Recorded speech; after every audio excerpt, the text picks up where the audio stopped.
the mayoral questions. And I'm not as young as I used to be. We'll start with Patrick Williams, and we'll go with the first question. You'll have 2 minutes for this question. Do we have a mic over there for you? Yes. Perfect. All right, this is a question. As the second largest predominantly black community in the U.S. and reportedly as having some of the worst streets and drainage systems in the city, do you have a plan for repair and maintenance of the streets of the MLK neighborhood? This will be 2 minutes. Thank you, and it's good to be home. This is home for me. And my mom and dad told me it's a sad dog that can't wag his own tail. The plan is to go back to the basics, scrub the budget. We have to put the dollars where they're going to be used. Once we do that, that's how we can direct those dollars to what the streets that we have, the big problems that we have with our streets. I guess this is really personal to me because when you look around and see that this is the largest neighborhood in the nation, in the condition that it's in, it's just the lack of the leadership and the lack of the will to make it happen. That's all it takes. Who do I have to ask when you're the mayor?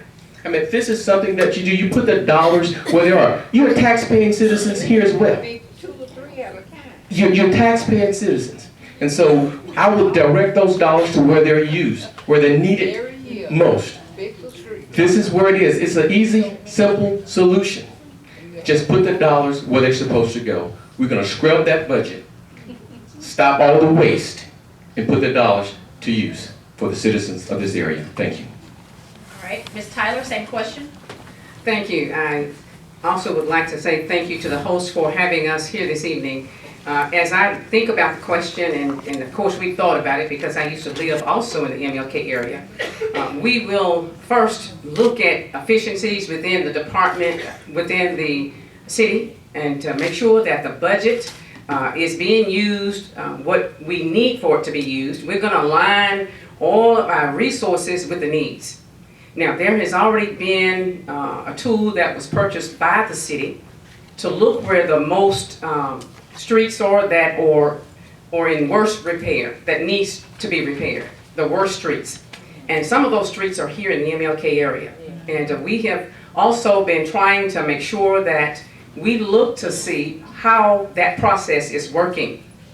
I don't know how it's working, but I promise you I will find out how it's working. We're going to take a look at what tax dollars have already been collected by the city to be used in the MLK area. For streets and drainage, we're actually going to implement some of the projects that have already been approved. As I ask for records to determine exactly what projects are already approved, we have many projects that have already been approved. Money has been allocated, and we will commit to you that we're going to start implementing and get the streets done. We're going to clean up and beautify this community. We'll be holding meetings out here with our city council representative, and we will ask you, the people, what you think about how we're using the funding and how we can better make a difference. But for streets and drainage, there is money that can be used, and we will find some more dollars. We will pull together the legislative delegation. If we need to go outside of our city to get resources, I'm going to hire a grant writer manager. Yes. Ms. Provenza, same question. Thank you. Hi, I'm Victoria Provenza. My background is a bit different from all the other candidates on here. I'm a geologist and I do consulting for cities and municipalities across the United States. One of the things that's very difficult in the MLK area that we've looked at is that your substructure is not there to support a repaving program. So you can't just continue to surface the streets, and you guys know this, right? Because your streets go like this. And so there is a substructure issue, and if you go directly across Harrelson, and I hope we're asked that question later on, if you go directly across Harrelson, you'll notice that that's basically a swamp that goes all the way to Hearn. So the roads need to be looked at more of an engineering perspective to be corrected. Because right now, without a comprehensive solution addressing MLK, you're going to continue to pave and repave and resurface with the same results. So I ask you to take a look at my campaign, Victoria Provenza. What we are doing is we're building comprehensive solutions that address this problem once and for all. It's actually a citywide issue, but it is more directed here in MLK because of your subsurface geography is very different than in the other parts of the city. So it's an engineering solution more so than a surfacing solution for MLK. And I will definitely direct the funding towards that. I was the consultant for City Council 5 years ago on the pavement management system that they are now implementing. And fortunately, there's also a new tool for City Council that's going to be coming online in the next year where you can actually do an area of interest and you can see as citizens, and that's what we're going to do, is port that out Ms. so it's Provenza, we're out of time. transparent. Sorry Thank about you. that. Sam Jenkins, same question. Good evening. My name is Sam Jenkins. I'm a former member of the Caddo Parish Commission. I currently serve on the Shreveport City Council representing District G. When I came on the council in 2010, I was appalled to learn that we only had $1.5 million of our tax money that was really going to the repair of streets throughout the entire city. You've already heard about how much money it takes to repair a street. That simply was not enough money. The 2011 bond issue bought another $21 million available for street repair, but most of that was for concrete streets, long-term capital projects. What I did as a member of the council, I initiated a street special revenue fund. What we did was took part of the SWEPCO franchise fees, $6 million a year for the next 25 years, put it in a special fund, and that money is now being used for street repairs. Some of the repairs you see that are going on around the city right now. Some of that money is for overlay, but a lot of that money is also going to be used and was used for the pavement management plan that you hear some of the candidates talking about. That's where those funds came from.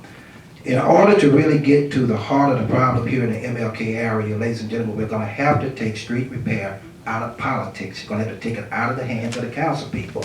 We inherited that problem. When we came on the council, what the departments does is take the money, they split it up 7 ways among the council members. If we can get these pavement management plan, an objective method of looking at streets in place, I am sure that the roads and the streets here in this area are going to be at the top or near the top simply because of the condition they are. Not only the main roadways, but we do need to get back into the neighborhood roadways also. Ms. Arpino, same question. Before I start my time, can I correct my name on here? Somehow I've got a name of M. Our first name is Anna Marie. For those of you that have the sheets, it's got Anna M. I guess they're thinking that's M's a middle initial. My first name is Anna Marie. My last name's Arpino. I'm ready. Okay, 2 minutes. Up here on this, again, my name is Anna Marie Arpino, and I am running for mayor. Up here, I'm the only large contractor that actually did work in Caddo, Bossier, and all over here, about to the tune of about $240 million in the mid-70s. Whenever I hear subsurface soil is your problem for your streets, everything I can do not to laugh, and no offense. But if that were the situation, we would do what's called post-tension it. The reason we don't is that's not the problem. The problem we have is, when I was working it back in the 70s, if it was MLK or if it was Allendale, it would be called emergency work. I think it was $3,700 an hour, because you all weren't worth to get a rebid, okay? When it's bid, what's happening to your streets, you're not getting your money's worth. When it's bid, say it's 50,000 yards of concrete, they're bidding it, you're paying the contractor for that 50,000 yards of concrete. You may get 28,000 yards, and within a year it's like this, and there's holes. That thing's supposed to last about 16 years. You're being cheated. And as mayor with a contractor's background, believe me, I will look at that wet cylinder, which is how I paid my college education for 7 years, that wet cylinder and the cylinder at the end, to make sure you got your money's worth. Then the city, I'll allow the city to pay the contractor. This has been going on for 42 years. That's why I'm running. I'm losing $37,000 if I become mayor this year than what I made last year. Doesn't matter to me. I want a good town, a better town for all of us. I was raised in D.C. with all diplomats' children. I came here diversified trained. We're all the same. Heart, blood, brain. Everything else is just cosmetic. Please put me in the mayor's chair so I can get your roads for you, especially in MLK. Thank you. All right, Mr. Slack, if you would, Mr. Brackett, if you'd be so kind to switch seats with Mr. Slack, or you can sit in Mr. Young's seat so that you can sit down there with the mayoral candidates, please.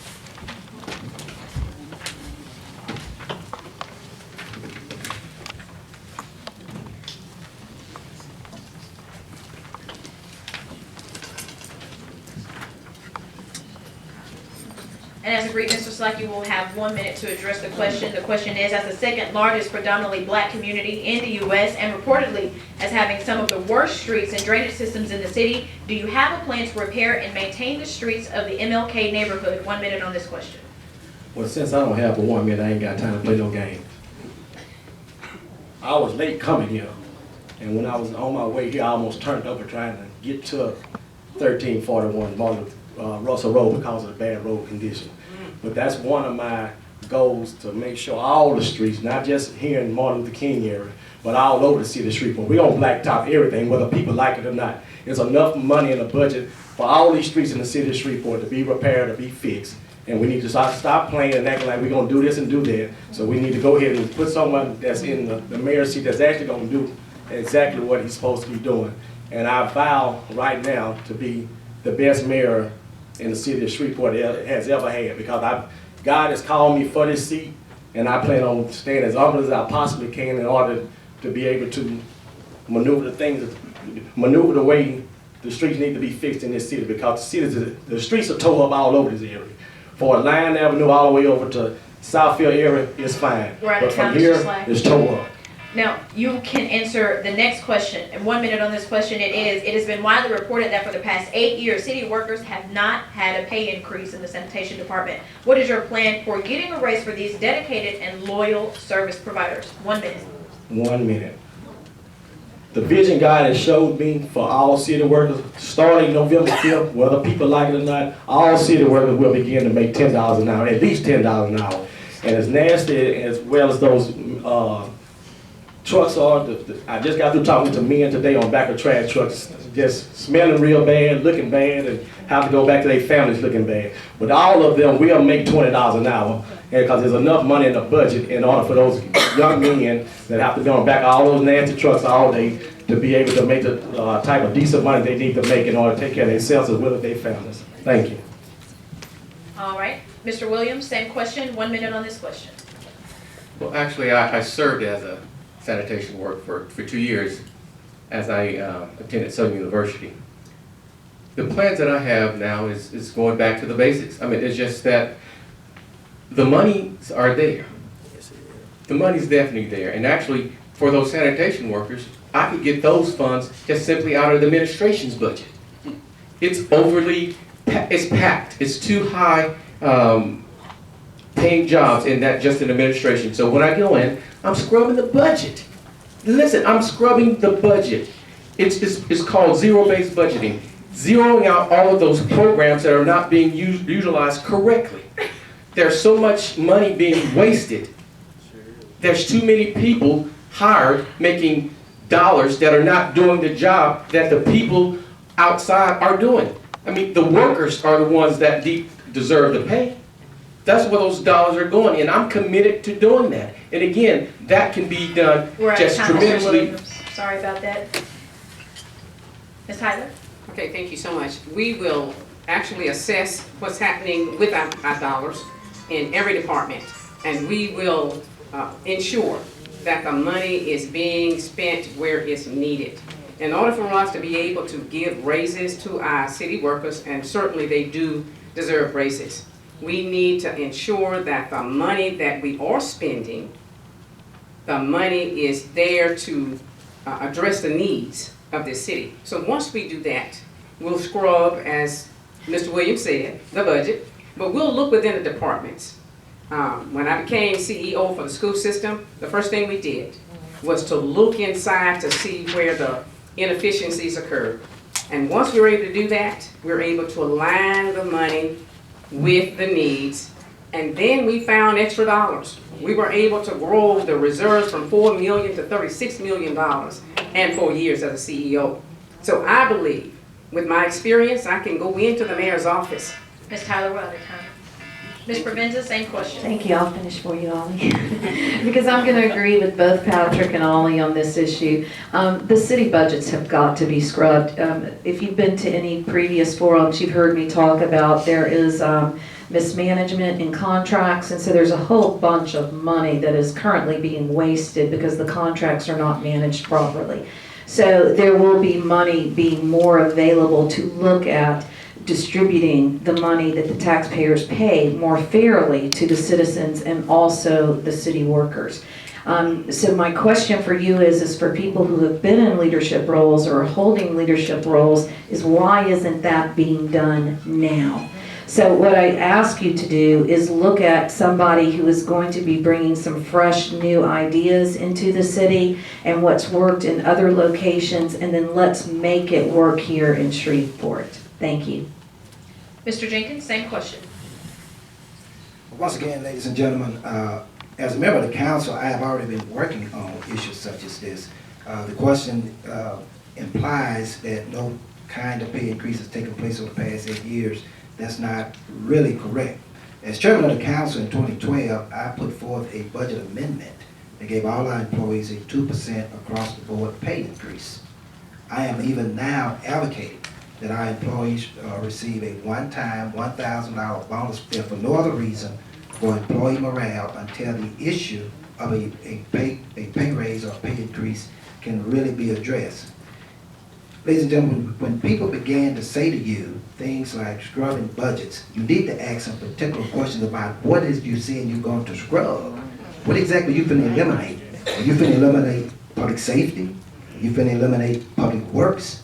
Are you finna, what exactly are you finna scrub away and eliminate for the pay increase? Now here's the reality of the situation.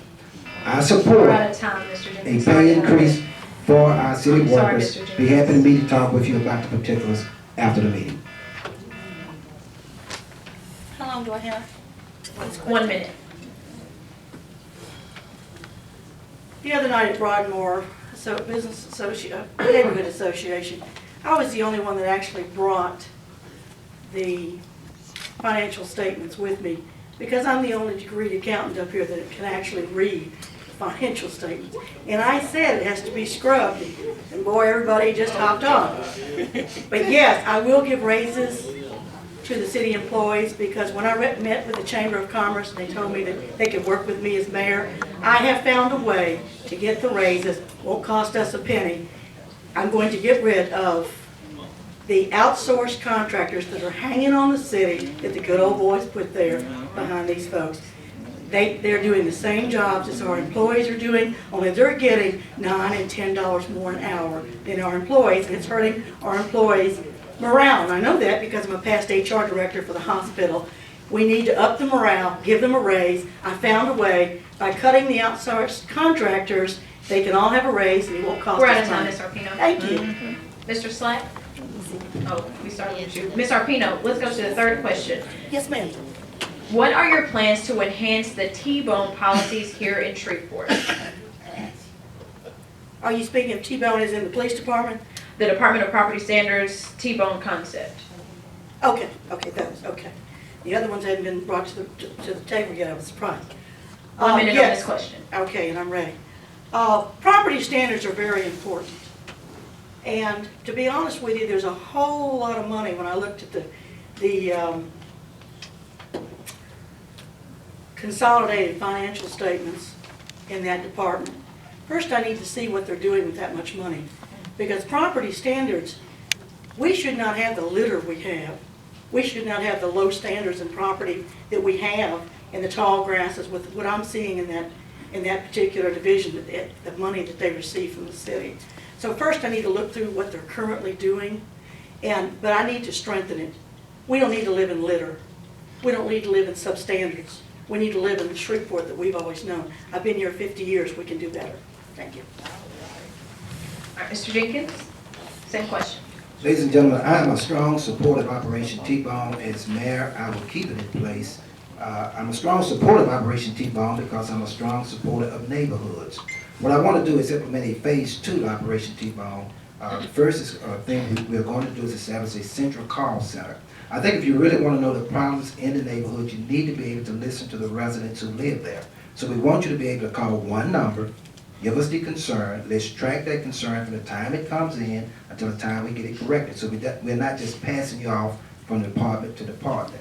The second thing we want to do is establish an environmental court. What I'm trying to do there is have some accountability from people who intentionally and repeatedly violate our codes. If you get a traffic ticket, you'll go down and pay it. If you get a citation from code, you may not pay that much attention to it if someone is not trying to make sure that you're accountable for what you're doing. So those are the first 2 steps I will take within my first 100 days as mayor.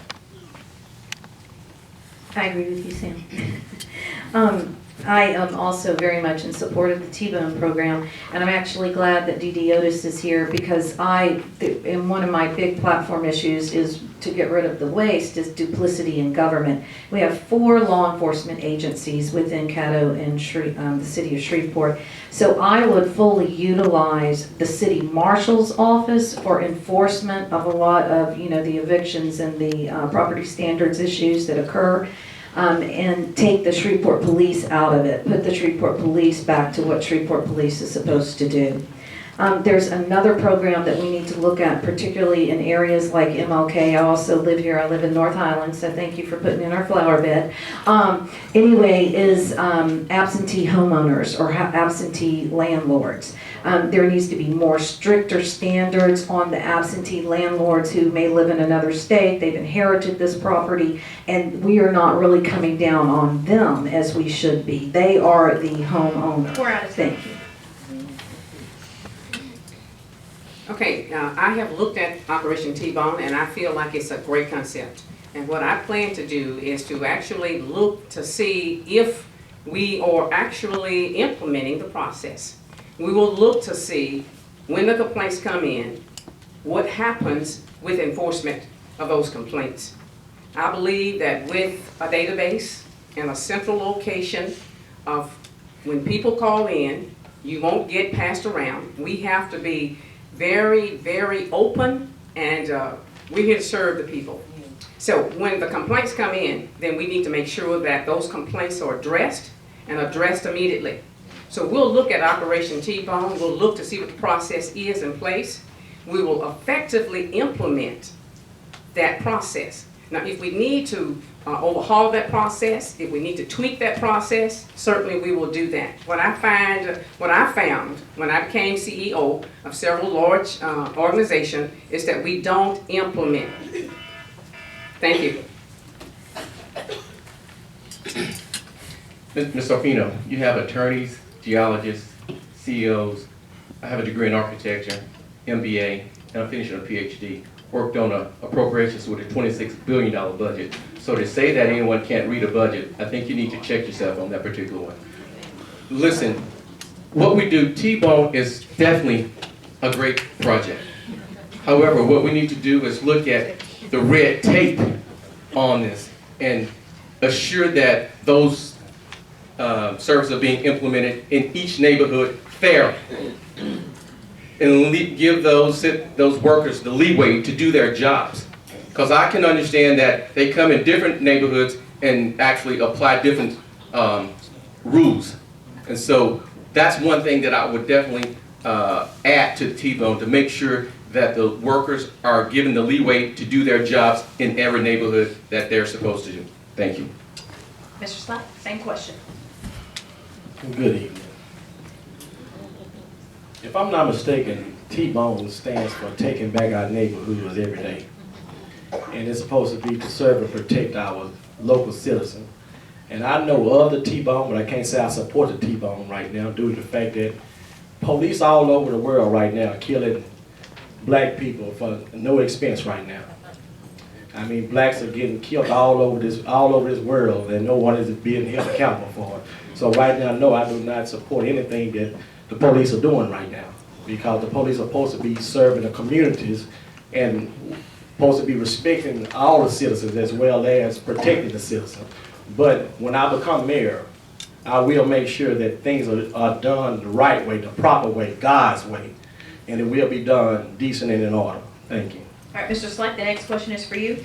If you have plans for changing the city's current budget to trim waste, please elaborate on where the waste is in the current budget and what you would specifically cut. To be honest, as far as waste is concerned, it's waste all over the city of Shreveport until you get to the Line Avenue area, to be honest. And waste needs to be picked up all over the city of Shreveport, especially right here in these predominantly black neighborhoods. And I want to make sure that not just MLK area, not just the black neighborhoods, but all neighborhoods all over the city of Shreveport look the same. Because once I become mayor, it won't be no such thing as low class, middle class, or high class. I plan to make sure that everybody's in the same class, so no one can look down on the next person because they live in this neighborhood and this person lives in that neighborhood. We need to all have decent accountability here in the city of Shreveport. Thank you. I'm going to repeat the question. If you have plans for changing the city's current budget to trim waste, please elaborate on where the waste is in the current budget and what you specifically plan to cut. Thank you. First of all, on day one, we're going to ask for an audit and efficiency study. We're going to do a line by line to see exactly where the dollars are going. But the first place that I know that I could cut is an administration budget. It's top heavy. It's too top heavy there already. So I know I can get at least 20 million out of that particular one. Top heavy. So once we go into looking at the line items and seeing where those particular issues are, then we're going to cut back so we can put those dollars to use in these communities, in the streets, in drainage, in those particular areas. So those are the areas that I'll look at. Thank you. Ms. Tyler, same question. Thank you so much. As I have started looking at the budget for the city of Shreveport, I've determined that from one department to the other, there is really not people working together. And when you don't work together within the department, within an organization, waste will occur. So the first thing I'm going to do is make sure that we're not duplicating our efforts and wasting money. And when we do that, we'll be able to find where the waste is. I cannot tell you where the waste is because I'm not in the seat yet.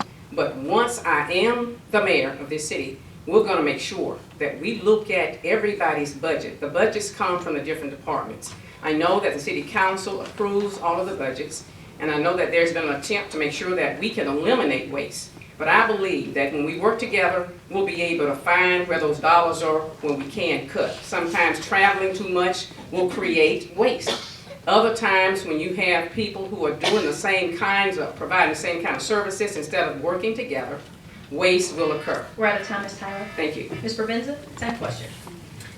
Okay, and I'm actually going to address a little bit more than just the budget. Because of public records request, I've been able to get access to all the contracts. I have put a big target on my chest because there are people who know that I'm looking at their contracts. There have been 99-year agreements and they're getting 15% commission, and when I take office, those will stop. It's enough for us, our citizens, to continue to pay in our taxes and not get the true value that other cities and their citizens are capable of getting. This group of people just had a meeting yesterday. I had a police officer come to me and ask me, Ms. Provenza, do you carry a gun? Do you need protection? Because these groups know that I'm coming after those contracts. But I am doing it because it has got to end. Someone has got to clean it up. Because what's happening in Shreveport and also the nation is the poor are getting poorer. Sorry, we're out of time, Ms. Provenza. Mr. Jenkins, same question. Ladies and gentlemen, you're not going to find too many people sitting up here that could give you a specific. I think you're listening. I know your ears are open. It's going to give you a specific about something they're going to cut. Because it's not as easy as people would want you to believe. Now you can realize some savings which we have been doing by reducing spending.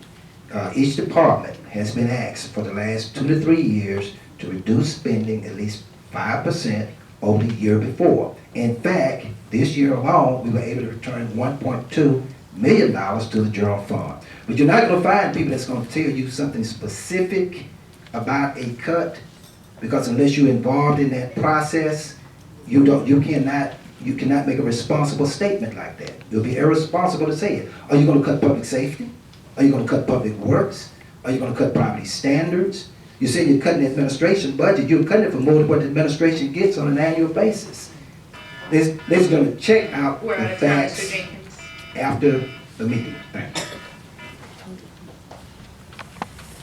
Just to clarify, Patrick, yes, you all can read a budget, that's a pro forma. What I stated is, I was reading and studying the comprehensive audited financial statements of 265 pages. And the last time I saw businesses or anybody that wanted to know about financial statements, they didn't call a geologist or a lawyer to read audited financial statements, they called we degreed accountants. And I also was the degreed accountant for the city of Shreveport in 1991. I know the city funds. And I'll tell you exactly what I'd like to cut. One of them, put my water fund back into general fund where I left it in 91. It's an enterprise fund. And to make it real quick, enterprise funds are done for profit in governmental. They're making money on the backs of citizens on their water bill. My father didn't build that line in 1955 to come to the state to make money off the backs of the people. It needs to be back in general fund. That would cut a tremendous We're out of time, amount. Ms. Arpino. Thank you. Will you please answer the next question? That question is, reportedly, there is a stigma attached to our community now because of the Harrelson landfill and the burning fires and toxic smell and problems in this area. Now, what is your plan to ensure the plant is closed down and remains closed? Well, first off, let me deal with the stigma. And those of you old enough remember Clyde Fan, where all the wrecked cars used to be. I was the contractor that the city called to go and backfill over and make Clyde Fan what it is today. And if you remember back, it was all wrecked cars and glass, and it was an awful thing back in 1977, okay? It was a lot worse looking than what you have now. The DEQ and the EPA will protect you on that landfill. If they don't, and I'm sitting in that chair as a contractor, believe me, I just attended the National Waterway Convention in DC and Bossier last week. Believe me, with all 470 of us as mayor, I will take care of that landfill if it's not closed correctly. Thank you. Mr. Jenkins, same question. You know, I'm very strong on neighborhoods, I'm very strong on communities because that's where we live. I can tell you that my record will show that I've often used our zoning laws to try to keep things out of our communities that we did not want there. I think you should go back and take a look at that landfill, the operation of that landfill. Who supported that kind of a thing? Who would allow something like that to come into your community? I assure you that Sam Jenkins would never have supported any landfill this close to residents. Sam Jenkins would never have supported the expansion of any such operation of that landfill. We have taken steps by sending a resolution to the governor for the closure of that landfill so they know as a governing body we don't want it here. And we've also retained counsel to make sure that we're monitoring the legal steps so that DEQ and others will know that we intend for the landfill to be closed. Okay, and I'm speaking as a neighbor on this as well. I live in North Highlands. I moved back 5 years ago. You may have recognized me in some of the Harrelson landfill meetings. I have, as a geologist, I'm going to say, worked with the EPA on Superfund sites. And Lyndon, you know, the DEQ was my customer, and I stood up and I protested against them at those meetings. Afterwards, they came to me and they said, "Why are you speaking against us?" And I said, "Because you have dropped the ball." And I talked to Lyndon, I said, "Lyndon, you have got to pull the EPA on this one. DEQ has dropped the ball. They do not have the best interest of the residents at hand." What is very concerning about the landfill, it is closed. I drove by, I had an appointment at Amos the other day, and there was a dump truck pulling up. And fortunately, the DEQ did come out. The gate was not locked, but it was closed with the chain. And the lady came out with her little clipboard and she sent the dump truck on. It is a C and D landfill, meaning construction and debris. What that means is there is no liner. There is no liner underneath that landfill. Everything that has gone in the air is now going down to the groundwater. And so whoops, hello, can I have the other microphone? Anyway, so what needs to be done is we need to have a full EPA closure with a full groundwater contamination study on that landfill. It cannot be certified closed until it has been fully investigated, because we have all the information that is needed from the volatile organics and the air studies that there are materials beyond concrete and construction debris in that landfill. So please, whether I'm elected mayor or not, do not allow that landfill to be closed until there has been a full investigation and, thank you, until it's been a full investigation and we know that our groundwater is safe. Thank you. Okay, when I'm elected mayor of this city, we will ensure that the professionals, the experts who know how to ensure that the landfill is closed permanently will be brought in. We'll work with DEQ, EPA. We'll make sure that we monitor that process step by step. And once we determine that all of the health risks involved have been removed, then we will work diligently with the citizens in this community to ensure that that landfill never reopens. And I'm concerned also about all the neighborhoods. We want to make sure that no other landfill is put in any neighborhood in this city. We know that from experience with this one, that it is a health concern and a health risk. So we will monitor, we'll work with all of the experts. We will bring in the people that know how to make it happen, and we will ensure that it stays closed. Mr. Williams, same question. Okay, thank you. We will definitely continue to work with the community on this particular issue. DEQ has come in and actually totally closed the landfill, but there are some cleanup efforts that have to take place, and that's the, I guess, the direction of DEQ. And so as the next mayor of Shreveport, we continue to work with those individuals to make sure that this landfill is closed and remain closed. Thank you. Mr. Slack? Yes, good evening again. As far as the landfill is concerned, to be honest, I don't know much about the landfill, but I do know that no landfill should be placed near or close to any neighborhood. Ms. Allentown, I do agree with you, what you and Patrick Williams' statement with that, because it shouldn't be a landfill that has any type of waste or anything should be situated anywhere close to a neighborhood. We should have a designated area. But once I become mayor, knowing that I don't know too much about politics as of right now, but I'm getting my foot wet, I will be hiring somebody that's politically educated in order to run that type of operation, to make sure that it gets closed and stay closed. But there should not be a landfill close to any neighborhood, because every neighborhood, whether it's a black neighborhood or a white neighborhood, needs to be greatly respected as any other neighborhood. Thank you. Mr. Slack, you can answer the last question here. How do you plan to sell Shreveport to larger corporations and build us up to be an economic hub which increases job opportunities for our citizens? 1 minute. Whether people like this answer or not, if you have any questions out there, I'll make this statement. Call 318-946-8553, because my shirt says it all. I plan on legalizing marijuana right here in the city of Shreveport to bring on taxes, bring on tax dollars, give people jobs. So we laughing, but most of us laughing are in the closet behind marijuana. So come on out the closet and start admitting what you do, so that way we can tax these dollars and make us some money. You heard me? Please.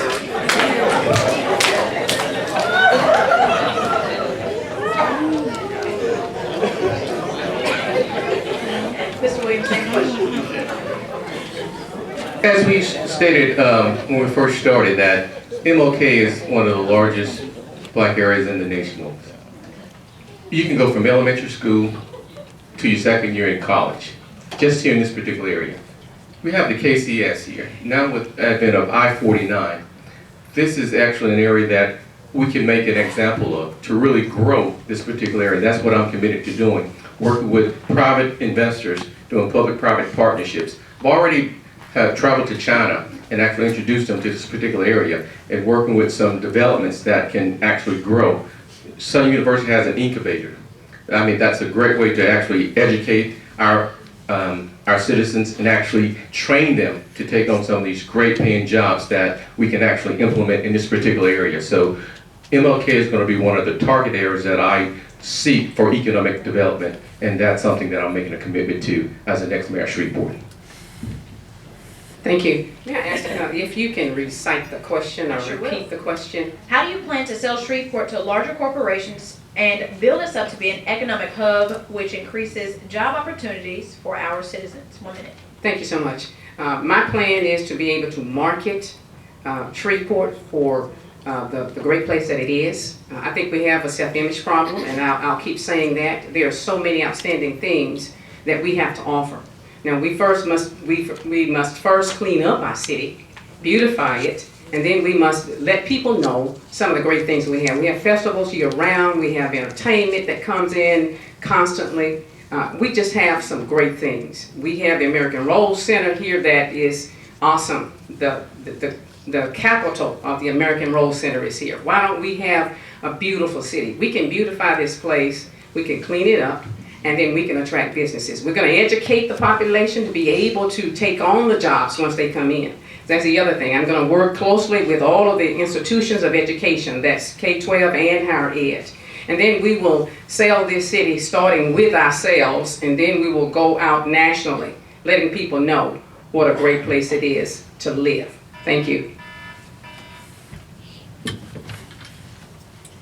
At the foundation of my platform is an extremely strong economic development plan. Louisiana has been falling behind the rest of the nation. Shreveport is falling behind the rest of the state.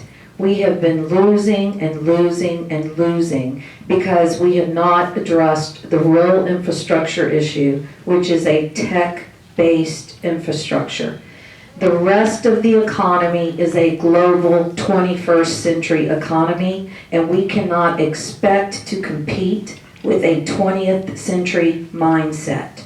So I have a very strong economic plan that addresses a lot of the social issues that we have in Shreveport. It addresses our workforce issues that we have in Shreveport, and it addresses at the primary our economic development engines. We have great tools currently at the state level, but we need to build these we're out of time, locally. Ms. Provenza.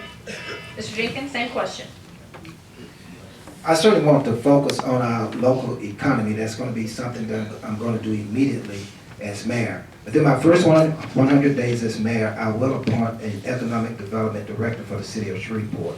That's very important. That's not just a matter of giving somebody a job, ladies and gentlemen. We need the economic development efforts of the city to be focused and coordinated, and it needs daily management. That's why we need to have someone involved in that. I think the port of Shreveport has shown us how important it is to have a venue for large factories and companies to come in.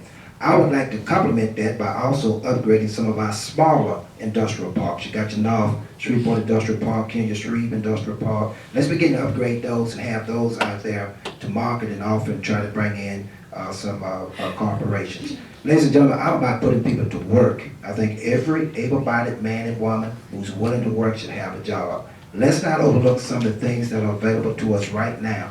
A $175 million bond issue and a $350 million infrastructure package will generate jobs.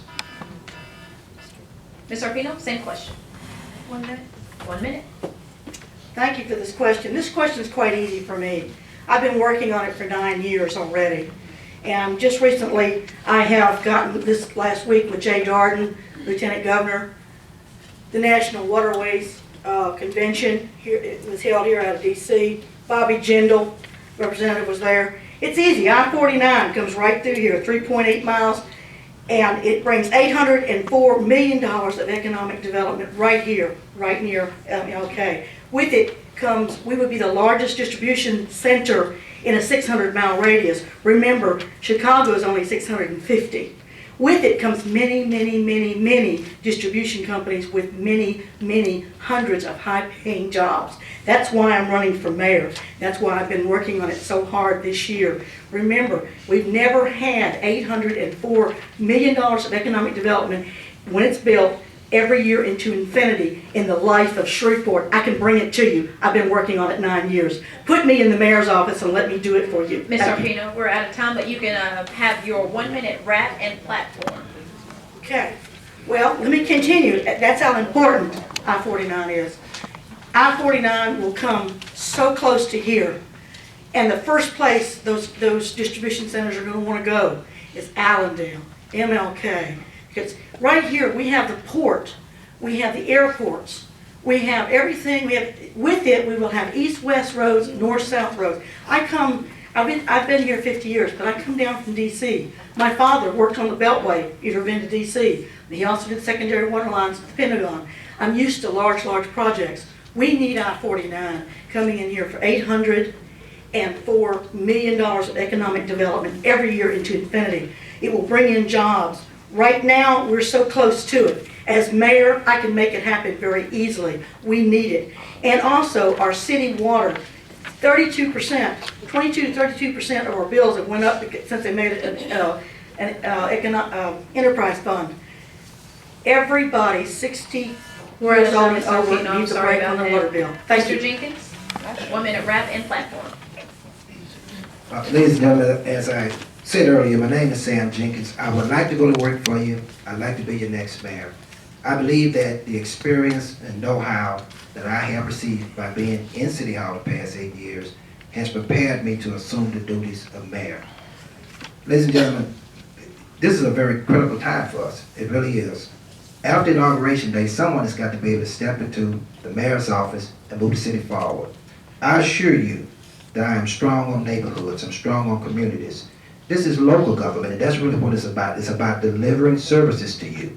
If something is wrong in your neighborhood, you don't want to lecture about leadership and management. You want somebody that can deliver the service that you're looking for. I believe that my experience, what I've been able to be involved in on a daily basis for the past 8 years, have prepared me to do that job for you. You will see why I've supported neighborhood initiatives. I restored full funding to the NIP program. I've tried to make sure that we have property standards. I'm sorry, we're out of time, Mr. Jenkins. And I'm Victoria Provenza, number 97 on your ballot. I'm not going to tell you what I can do for you. I'm going to show you what I've done for other communities across the United States. My customers have agreed to come to Shreveport, and we're going to showcase a lot of the projects that we have done there for their economic development programs to bring success and vitality to their communities.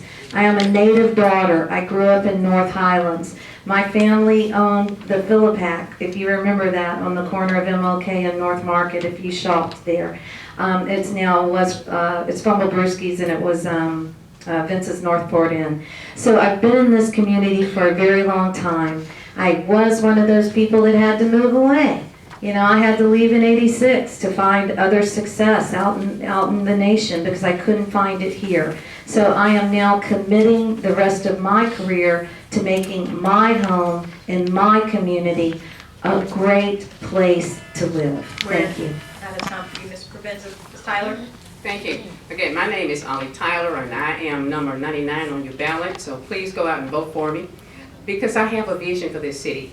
A vision that says that it will become a thriving, robust, vibrant city where every citizen, each of you, will be afforded a safe environment, economic opportunity, educational training, and a good quality of life.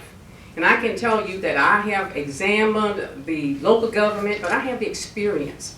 I've already worked with, I've already united people throughout this city to make things happen for the young people when I served as CEO. But I have the experience of how to utilize taxpayers' money, and I have been a good steward of the taxpayers' money. We've been over budgets that have been in the excess of $425 million a year. We've grown the reserves. We have worked in partnership with many nonprofits and other entities across this city to be able to move things forward as a leader and a manager. We're out of time, Ms. Tyler, sorry Thank about you. that. Look, I'm not gonna sell you any pie in the sky. What we have to do, go back to the basics. We have to realize the condition that Shreveport is in. It's all over. We have to go back to the basics. Make sure you have clean water. Make sure that sewer's not backing up in your bathtub. Make sure that your streets are in good condition so it doesn't tear up your cars. Those are the basics. Once you do that, you have to clean this city up. No one's coming here in the condition that it is now. Our education system. Look, Bentler Steel that's here. It's the companies here, but the employees are not moving here. They're moving to Bossier, moving some other places because of the education system. We have to address those things. Go back to the basics, and all these other things will come. You have to concentrate on those things first. I'm Patrick Williams, number 100 on your ballot. I ask for your support. Mr. Slack? Yes, in my final remarks, I come to realize that the Bible is real. It say, may the first be last and the last be first. But anyway, I'm Evangelist Melvin Gerard Slack Jr., ballot number 98. And true enough, I don't have any experience like these other five. Have any of it as a politician. But I'm realizing one thing, politics are very dirty. It's very crooked. Got a lot of dirty politicians. And I'm beginning to understand that. But as my first year as mayor, as I've stated before, I won't even take a salary my first year due to the fact that I want to show, the Lord wants to show Shreveport that he actually called me for this job, whether I know a lot about it or not. But I won't even take a salary my first year, along with legalizing marijuana. We will legalize marijuana here in the city of Shreveport if it's the only city in the nation to be legalized, whether people like it or not. We will be blacktopping all the roads all over Shreveport. And we will be renaming the streets all over Shreveport, just like we have a Martin Luther King Jr. Drive. Sorry about that. The list will go on. This concludes our political candidates forum. If you want to give all of the candidates that came out